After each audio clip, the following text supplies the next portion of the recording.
All right, Maddie, this is how you turn stevia into something that's going to last a long time. Now, we've harvested it, I've given it a bit of a wash, and the goal is just to go through and strip the foliage off the stems. And what I'm going to ask you to do for me, mate, is just to rough chop it on that board, if you wouldn't mind. I'm a good rough chopper. Are you? Yeah.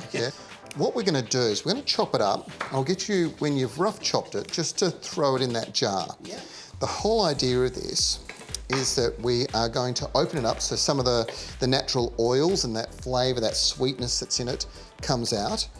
And once we've got this jar full, which is just about there, I didn't think that foliage would go as far as it did, you get this stuff. Now, it's vodka. The idea is you fill the vodka to the top of the jar. I've paid a lot of money for drinks like this in the past. I bet you did, I bet you did. So the whole idea is you fill it to about this point here, pop the lid on the jar, goes into the fridge, you leave it for 48 hours. Now the vodka is actually going to take the bitterness out of the stevia, because it does have a little bit of bitterness in it. Yeah, I did taste it earlier. Yeah. Once it's done to that point, you bring it back, we'll pop it in a pan, you just simmer it.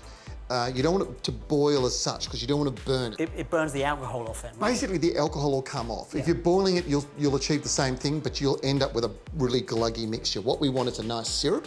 Syrup goes back into the jar and into the fridge, and that one jar will supply you with sweetener for all of, well, pretty much the winter period. So at least 6 months, you're gonna have a good supply. You do 2 jars, that's more than enough for the average family. Easy. All right, I'm gonna pop this in the fridge. Okay.